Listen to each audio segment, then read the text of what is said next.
Hi friends, இந்த video புதன்கிழமை சாயங்காலம் எடுத்துகிட்டு இருக்கேன். மணி ஒரு 3 மணிக்கு மேலே ஆகுது. குட்டி பையன் வந்து ஸ்கூல் போயிட்டு வந்து தூங்கிட்டு இருக்கான். குட்டி பையன் பேபி ஸ்கூல் போயிட்டு இன்றைக்கி 1 மணிக்காட்டுமே வந்துட்டாங்க. வீட்டில் வந்து தான் தூங்குறான், நல்லா தூங்கிட்டு இருக்கான். சரி தூங்கட்டும், நம்ம வீட்டுக்கு முன்னாடி போய் காட்டில் கொஞ்சம் வேலை இருக்குது பார்த்துட்டு வந்துடலான்னு சொல்லிட்டு கிளம்பியாச்சுங்க. போகிறதுக்கு முன்னாடி ஆட்டெலாம் பிடிச்சி தனியாக கட்டி தீனி போட்டு போயிட்டோம்னா அது சாப்பிட்டுட்டு இருக்கோன்னு சொல்லிட்டு ஆட்டெலாம் பிடிச்சி தனியாக கட்டியாச்சுங்க.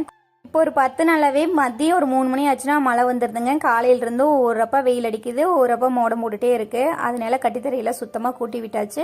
சாலைக்குள்ளார வந்து கோழியெல்லாம் படுத்துருக்குங்க. சரி காட்டுக்கு போயிட்டு கொஞ்சம் விதையெல்லாம் போட்டு வந்துடலாம்னு சொல்லி கிளம்பியாச்சுங்க. தீனிப்பில் விதை தாங்க வாங்கிட்டு வந்துருந்தோம். நம்ம கட்டலைங்க 2-3 மாதத்துக்கு முன்னாடி தீனிப்பில் கட்டை இருக்கும் இல்லைங்களா, அதை வந்து நறுக்கி அதை வந்து வச்சு விட்டுருக்கோம். அது வந்து ஒரு ரகங்க. தீனிப்பிள்ளையே நிறைய ரகம் வந்து இருக்குது. அது வந்து நேப்பியர்னு சொல்லுவாங்க. ஆடு மட்டும் சாப்பிட்ற மாதிரி நேப்பியர் விதை வந்து இருக்குங்க. சனிக்கிழமையே மாமாவும் நானும் திருச்செங்கோடு போய் வாங்கிட்டு வந்தாச்சுங்க. வாங்கிட்டு வந்து வச்சுருந்தோம். போடுறதுக்கு கொஞ்சம் டைம் இல்லை, அம்மா வீட்டு பண்டிகையெல்லாம் வந்ததுனால அதெல்லாம் பார்த்து முடிச்சுட்டு இன்றைக்கி போட்டு விட்டலான்னு சொல்லிட்டு அதெல்லாம் ரெடி பண்ணிகிட்டு இருந்தாங்க. காலையிலேயே மாமா வந்து காட்டன் லைட்டாக அப்படியே கோத்தி விட்டுருந்தாங்க. ஆல்ரெடி பாத்தியெல்லாம் சின்ன சின்ன கட்டமாக பிடிச்சி விட்டுருந்தாங்க. அதில் வந்து இப்போ விதையை போட்டு கிளறி விட வேண்டியதாங்க. ஒரு 10 நாளாக டெய்லியும் மழை பெஞ்சிட்டே இருக்கிறதுனால அதில் சின்ன சின்ன புல்லெல்லாம் வந்துருந்துச்சுங்க. காலையிலேயே மாமா எல்லாம் கொத்தை போட்டு நல்லா கிளறி விட்டுருக்காங்க. காலையிலேயே கொத்தை போட்டு கிளறி விடுவோங்க. அந்த பில்லு சின்ன சின்ன பில்லாக இருக்கிறதுக்கு எல்லாமே செத்து போச்சு. இந்த டைமில் அப்படி கொஞ்சம் மட்டம் கட்டி விட்டு விதையை வந்து விதைச்சி விட்டுற வேண்டியதாங்க. அதுக்கு தான் மாமா எல்லாம் ரெடி பண்ணிகிட்டு இருக்காங்க. குட்டி பையன் பிறந்து ஒரு 8 மாதத்துக்கு அப்புறம் தாங்க ஆடு வளர்த்தவே ஸ்டார்ட் பண்ணோம். ஃபஸ்ட்டு வந்து ஒரு 2 ஆட்டில் வந்து நம்ம ஸ்டார்ட் பண்ணோம். இப்போ குட்டி பையனுக்கு 3 வயசு ஆகுதுங்க. இப்போ தான் ஒரு 15 ஆடு குட்டியெல்லாம் சேர்த்து ஒரு 15 ஆட்டுக்காட்டை இருக்குங்க. ஆடு குட்டி போடுறத அப்படியே வளர்த்திங்க. பெரிய ஆடாக வந்து பிடிச்சாச்சு. அப்படி பிடிச்சி இப்போ வந்து ஒரு 4-5 குட்டிக்காட்டை வந்து விற்றாச்சுங்க. இன்னும் வந்து கொஞ்சம் குட்டி இருக்குது. ஆடு வளர்ப்பை பற்றி ஒரு வந்து வீடியோ போட சொல்லி கேட்டிருந்தாங்க. நான் கண்டிப்பாக சீக்கிரமாக வீடியோ போடுறேன். ஆட்டுக்கு வந்து எப்படி எப்படிலாம் தீவனம் கொடுக்கலாம், எப்படி எப்படிலாம் தீவனம் கொடுத்தோன்னா தீவன செலவு வந்து கட்டுப்படி பண்ண முடியும்னு சொல்லிட்டு கண்டிப்பாக நம்ம சேனலில் வீடியோ வந்து அப்லோட் பண்ணுறேங்க. ஆமாம், மம்டி போட்டுங்க. காட்டை வந்து ஓரளவுக்கு சமப்படுத்தி விட்டாங்க. சமப்படுத்தி விட்டதுக்கப்புறம் காட்டு மண்ணையே எடுத்துங்க. அந்த கல் இல்லாத ஓரளவுக்கு மண்ணை மட்டும் எடுத்து நல்லா இது மாதிரி கட்டி இல்லாத நல்லா கலந்து விட்டதுக்கு அப்புறமேட்டுக்கு விதையை பாதி பாதியாக கொட்டி கலந்து விட்டுக்கலாங்க. விதை போடும்போது எப்பயுமே மண் பாதி விதை பாதியாக போட்டு கலந்து விட்டோம் அப்படின்னா ஈவனாக எல்லா பக்கமும் படுங்க. விதை வந்து ஒரே பக்கமாக நிற்காது. பாத்தி வந்து சமப்படுத்தி விட்டாங்க இல்லைங்களா, அதில் அப்படியே கொஞ்சம் கொஞ்சமாக ஒவ்வொரு பக்கமாக இருந்து அப்படியே விதைச்சி விட்டுக்கலாங்க. கீரை எப்படி விதைப்போமோ அதே மாதிரி தாங்க இந்த விதையும் விதைக்கணும். சிறுகீரை அரைக்கீரை எல்லாமே இதே மாதிரி தாங்க பண்ணுவாங்க. மணலில் கலந்து விதைச்சோம்னா எல்லா பக்கமும் ஈவனாக படுங்க. விதையும் எந்தெந்த சைட் போயிருக்குன்னு சொல்லிட்டு பார்த்தாவே நம்மளுக்கு நல்லாவே தெரியும். கீழே பார்க்கும்போது தெரியுங்க, கொஞ்சம் அடர்த்தியாக தான் போட்டிருக்கோம். அடர்த்தியாக போட்டோம்னா அடுத்து போடும்போது காடு அதிகமாக மூயாதுங்க.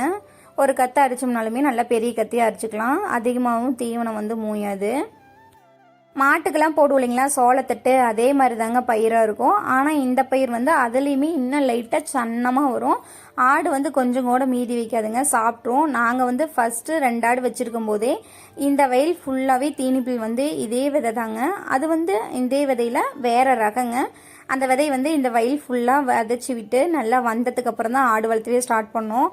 நாங்கள் ஆடு வளர்த்துனப்ப நிறைய பில் இருந்துச்சுங்க. அந்த டைமில் கடலக்கொடி போர் எல்லாமே இருந்ததுனால இந்த தீனி வந்து அதிகமாக சாப்பிடலை. இப்போ வந்து தீனியெல்லாம் கொஞ்சம் ரொம்ப கம்மியாகவும் ஆட்டுக்கு வந்து சாப்பிட்றதுக்கு வேறு வழியே இல்லாததுனால இதை வந்து சாப்பிட்டு தான் ஆகணுங்கிற மாதிரி இருக்குங்க. எந்த தீனி போட்டாலும் சரி இப்போ சுத்தமாக சாப்பிடுது.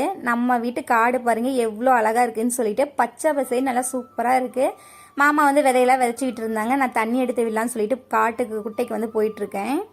இந்த கரையெல்லாம் ஆள் வீட்டு தாங்க செதுக்கணும். ஒருத்திங்க வந்து வயசானிங்க வந்து வேலை செய்யறதுக்காக வருவாங்க.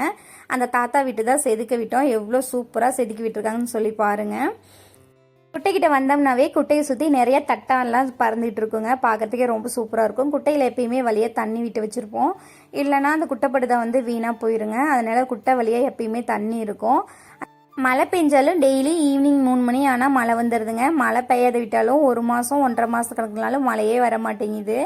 மழை வந்துச்சு அப்படின்னா பச்சை பசைன்னு ஆட்டுக்கெல்லாம் நல்லா தீனி இருக்குங்க. அறுத்து போட்டுடலாம். மழை இல்லை அப்படின்னா சுத்தமாக காஞ்சி போயிடுதுங்க.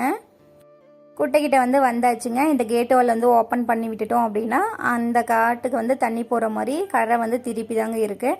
அதனால் தண்ணி போட்டு விட்டால் போதும். தண்ணி பாருங்கள் எந்தளவுக்கு சூப்பராக ஊற்றுதுன்னு சொல்லிட்டு ஈவினிங் டைமில் தண்ணி போட்டு விடுறது தாங்க ரொம்ப நல்லது. ஏன்னா அந்த டைமில் தான் செடியோட வேரில் போய் நல்லா தண்ணி போய் இறங்கும். ஹீட்டாக போய் இறங்குச்சு அப்படின்னா செடி வந்து அந்த அளவுக்கு வளராது. கூலிங்காக இருக்கிறப்ப செடிக்கு வந்து தண்ணி போட்டு விட்டால் தான் ரொம்பவே நல்லது. நான் ஃபஸ்ட்டு சொன்னேன் இல்லைங்களா, தீனிப்புல் கட்டை வச்சுருக்கேன்னு சொல்லிட்டு இந்த சைடு வந்து இருக்குது. அதுக்குள்ள ஒரு பட்டாம்பூச்சி பார்த்தங்க, அதை வந்து அவ்வளோ அழகாக பறந்துட்டு இருந்துச்சு. அந்த பச்சை பசைன்னு இருக்கிறதுக்கு பார்க்கறதுக்கு ரொம்ப அழகாக இருந்துச்சு. சரி உங்ககிட்டயும் காட்டலாங்கிறதுக்காக வீடியோ வந்து எடுத்துகிட்டு இருக்கேன். ஒரு பூவில் வந்து உட்காந்து தேன் வந்து எடுத்துகிட்டு இருக்கு. மொபைல் வந்து ரொம்ப பக்கத்தில் கொண்டு போனால் கூட அந்த பூச்சி வந்து பயப்படவே இல்லைங்க. அவ்வளோ சூப்பராக தேன் எடுத்துட்டு இருந்துச்சு. சரி அதை வந்து டிஸ்டர்ப் பண்ண வேணாம், நாம் வந்து போகலான்னு சொல்லிட்டு தண்ணி வந்து எடுத்து விட்டுட்டு காட்டுக்கு வந்து போயிட்டுருக்கேங்க. குட்டி பையன் வந்து நல்லா தூங்கிட்டு இருக்கான். வீட்டை வந்து ஓரளவுக்கு ஓப்பன் பண்ணி விட்டு தான் வந்தேன். காட்டில் இருக்கும்போதே ஒரு 2 டைம் மட்டும் குட்டி பையனை போய் பார்த்துட்டு தாங்க வந்துட்டு இருந்தேன். குட்டி பையன் வந்து கொஞ்சம் கதவை திறக்கிற அளவுக்கு வந்து நல்லா பெருசாயிட்டான். நாங்கள் வெளியே இருந்தோம்னாலுமே கதை வந்து ஓப்பன் பண்ணிட்டு வந்துடுவான். அழுகலாம் மாட்டான் அதிகமாக. சோளக்கட்டுக்கு சைடில் தென்னஞ்செடி வந்து கரையோரமாக வச்சு விட்டுருக்குங்க. அதுக்கு வந்து வாய்க்கால் போட்டு விட்டுருக்கோம். இந்த வாய்க்கால் வந்து கீழ்காட்டு வரைக்குமே போகும் தண்ணி. அந்த வாய்க்கால் வந்து 2 நாளாக செதுக்குனாங்க. அவ்வளோ பில்லு ஏறி போச்சுங்க. பில்லு வெட்ட ஆட்டு கழிட்டு போய் கொட்டியாச்சு. 2 நாள் ஃபுல்லாக வெட்டி விடவும் தான் இவ்வளோ நீட்டாக இருக்குது. இப்போ வந்து தண்ணி எங்கேயுமே நிற்கலைங்க. வாய்க்கால் செதுக்கி விடாத பில் அதிகமாக இருந்துச்சுனாங்க தண்ணி வந்து போகவே போகாது. அங்கங்கே கரை வந்து உடச்சிக்குங்க. எப்பயுமே வாய்க்கால் வந்து நல்லா செதுக்கி விட்டு நீட்டாக வச்சுருந்தோம் அப்படின்னா தான் தண்ணி நல்லா காட்டுக்கு போய் பாயும். கீழே வந்து வர வழியில் ஒரு கொழுமிச்சை செடி வந்து கரையிலேயே வச்சுருக்கோம். அது இன்னும் கொஞ்சம் பெருசாகிடுச்சுன்னா அதுவும் சரியாயிருங்க. தண்ணி வந்து எடுத்து விட்டு கொஞ்சம் கொஞ்சமாக வாய்க்காலில் பாஞ்சு கீழ்காட்டுக்கு வந்து வந்துருச்சுங்க. தண்ணி வந்து காட்டுக்கு வந்து மாமா கட்டி விட்டுட்டு இருக்காங்க. அங்கங்கே கொஞ்சம் மேடாக இருக்கும் இல்லைங்களா, ஃபஸ்ட்டு தண்ணி கட்டும்போது மட்டும் காலை கொஞ்சம் அப்படி வச்சு தண்ணி வர பக்கம் அப்படி சமப்படுத்தி விட்டோம் அப்படின்னா சூப்பராக தண்ணி வந்து பாஞ்சுக்குங்க. விதை போட்டதுக்கப்புறம் மம்டி வச்சு அந்த சுற்றி விடுவாங்க. அப்படி வந்து மாமாவுக்கு பண்ண தெரியலன்னு சொல்லிட்டு காலில் சும்மா அப்படி கிளச்சி விடலான்னு சொல்லிட்டு நான் கிளச்சி விட்டுட்டுருக்கேன். மேல் மண்ணை மட்டும் அப்படி கிளறி விட்டோம் அப்படின்னா போதுங்க. அப்படி தண்ணி பாஞ்சு அப்படின்னா விதையெல்லாம் நல்லா செட் ஆயிரும். அந்த வேலையெல்லாம் முடிச்சுட்டு வீட்டுக்கு வந்து பார்த்தோம் அப்படின்னா வீட்டுக்கு முன்னாடி ஒரு வாழை மரத்தில் ஒரு பாம்பு ஏறிட்டு இருந்துச்சுங்க. அதை பார்க்கும்போதே ரொம்ப பயமாயிருச்சு. பாம்புனா படையும் நடுங்குன்னு சொல்லிட்டு சும்மா வாங்க சொன்னாங்க. பாம்பை பார்க்கவும் பயங்கரமாக பயமாகி போச்சு. மாமா கிட்ட சொன்னதும் மாமா வந்து அந்த தேவையில்லாத வாழைக்கட்டையெல்லாம் பிடுங்கி போட்டுட்டு இருந்தாங்க. மாமா வெட்டி விட நான் பாப்பா எல்லாமே எடுத்துகிட்டு போய் காட்டில் ஒரு ஓரமாக போட்டாச்சுங்க. இப்போ பாருங்கள் வீட்டுக்கு முன்னாடி எவ்வளோ நீட்டாக இருக்குதுன்னு சொல்லிட்டு இப்படி இருந்தால் தான் கொஞ்சம் குழந்தைங்க இருக்கிறதுக்கு பயம் இல்லாத இருக்கலாம். இந்த வேலையெல்லாம் செஞ்சு முடிக்கிறதுக்குள்ளே பாப்பா வந்து நாளைக்கு திருக்குறள் போட்டியில் வந்து கலந்துருந்தா. அவளுக்கு வந்து திருக்குறள் வந்து சொல்லி கொடுத்துட்டு இருந்தேன். பாப்பா 2 பேரும் நம்ம ஊரில் இருக்கிற கவர்மெண்ட் ஸ்கூலுக்கு தாங்க போகிறாங்க. கோச்சிங் நல்லா சூப்பராக இருக்குங்க. நல்லா ஸ்ட்ரிக்டாக பிடிக்கிறாங்க இந்த வருஷம். குழந்தைங்க நல்லாவே படிக்க ஆரம்பிச்சிட்டாங்க. நல்லா எழுத்துக்கூட்டி படிக்கிற அளவுக்கு நல்லா டெவலப் ஆயிட்டாங்க. 2 மாதம் தாங்க ஆகுது. இப்பயே பார்த்தோன்னா ஓரளவுக்கு எழுத்துக்கூட்டி படிக்கிற அளவுக்கு குழந்தைங்க வந்து நல்லாவே டெவலப் ஆயிட்டாங்க. நாளைக்கு சுதந்திர தினத்தினால குழந்தைங்களுக்கு வந்து திருக்குறள் போட்டி வைக்கிறதா சொல்லியிருந்தாங்க. பாப்பாவுக்கு வந்து திருக்குறள் வந்து சொல்லி தந்துட்டு இருக்கேன். 7 திருக்குறள் வந்து சொல்லி தந்தேங்க. பாப்பா வந்து 5 திருக்குறள் நல்லாவே தெளிவாக சொல்கிறா. அதுதான் பாப்பா கிட்ட அப்படியே மெமரி பண்ணிட்டு இருக்கிறாளா, எப்படி இருக்கா ஏது இருக்கான்னு சொல்லிட்டு கேட்டுட்டு இருந்தேன். சின்னம்மா வந்து லைட்டாக தயங்குவான். அதனால அவளுக்கு வந்து சொல்லித்தரலைங்க. இருந்தாலுமே அவளையும் சும்மா விடலை. சின்ன பாப்பாவுக்கு ஒரு 4 திருக்குறள் வந்து தெளிவாக சொல்லி தந்தேங்க. அவன் வந்து ஒரு 3 திருக்குறள் வந்து நல்லாவே சொல்கிறா. பெரியம்மா வந்துங்க குழந்தையிலிருந்தே யாரையாவது பார்த்தா ரொம்ப ஷை ஆயிடுவா. கேமரா முன்னாடியும் சரிங்க, 4 பேர் இருந்தாலுமே ரொம்ப ஒரு மாதிரி ஷை ஆயிடுவா. பேசுறதுக்கே ரொம்ப தயங்குவான். ஆனால் இப்போ ஸ்கூலில் நல்லா டெவலப் ஆகிட்டாங்க. பார்க்கறதுக்கே அவ்வளோ ஆச்சரியமாக இருக்குது. ஸ்கூலுக்கு நானும் நேற்று போயிருந்தேன் சுதந்திர தின விழா அன்னைக்குங்க.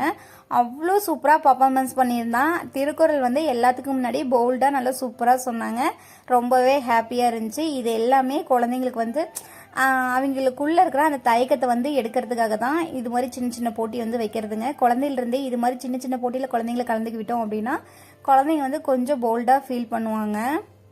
நாமெல்லாம் ஸ்கூல் படிக்கும் போதுங்க 1ஆவதுலேருந்து 5ஆவது வரைக்கும்லாம் பெருசாக எந்த போட்டியுமே இருக்காதுங்க. 6ஆவது 7ஆவதுலாம் கொஞ்சம் போட்டியெல்லாம் இருப்பாங்க.